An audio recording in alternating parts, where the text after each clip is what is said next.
Bonjour à tous, je me présente, Florent Le Cerf, fondateur de 135 Médias, une agence de conseil en communication et en business spécialisée dans le rap. Vous regardez Rap Deal, notre émission de vulgarisation du business de la musique, et ce 7e épisode est consacré au D2C.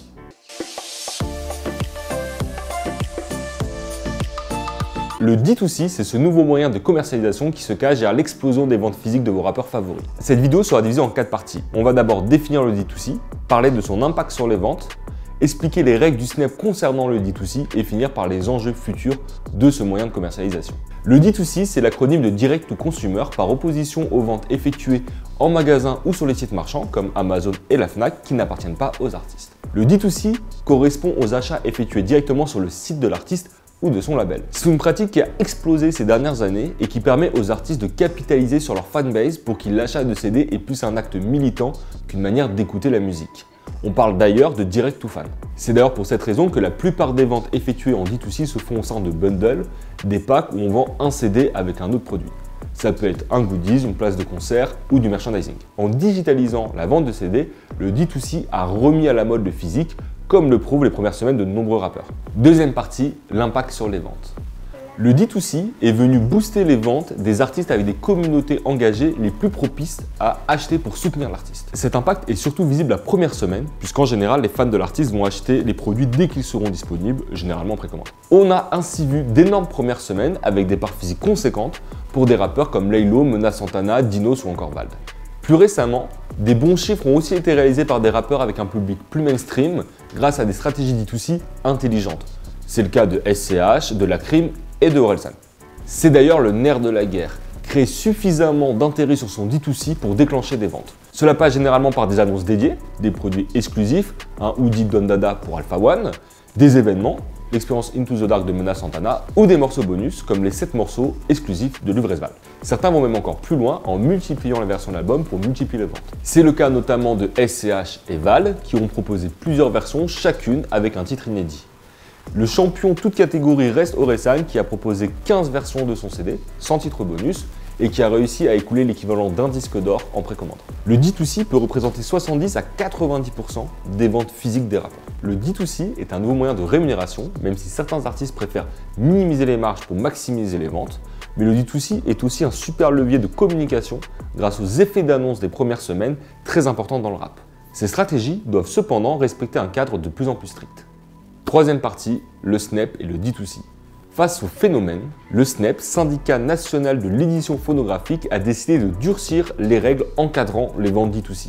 Cette réforme cherche à authentifier les ventes et à limiter les stratégies abusives. 3 règles à retenir. Premièrement, la déclaration automatique. Il est désormais nécessaire d'avoir un système de reporting automatique des ventes effectuées sur son site directement à OCC, le prestataire du Snap.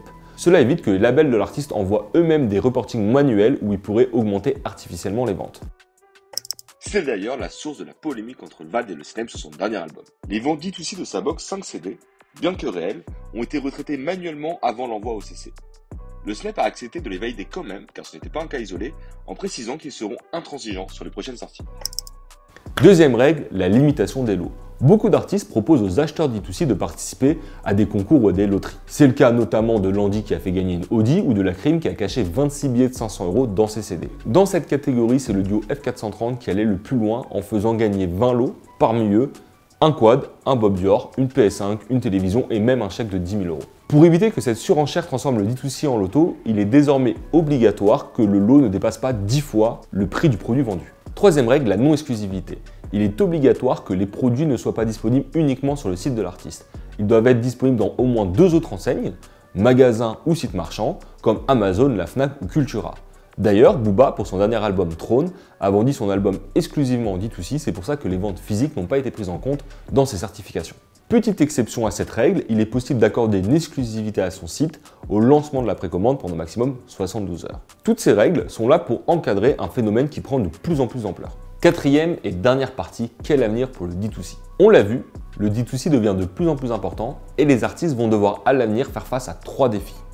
Premier défi, la fin des linéaires. Avec la diminution inéluctable et progressive des places consacrées aux ventes de CD en magasin, les artistes vont devoir convertir leur public physique magasin vers le D2C. C'est d'autant plus important pour les artistes mainstream comme Orelsan, Gims ou Soprano qui font l'essentiel de leurs ventes en physique. Deuxième défi, la mobilisation du public. Chaque artiste va devoir prendre en compte le D2C dans sa stratégie d'album. Ce sera d'ailleurs plus difficile pour les rappeurs dont la fanbase est moins engagée ou moins habituée à acheter en D2C.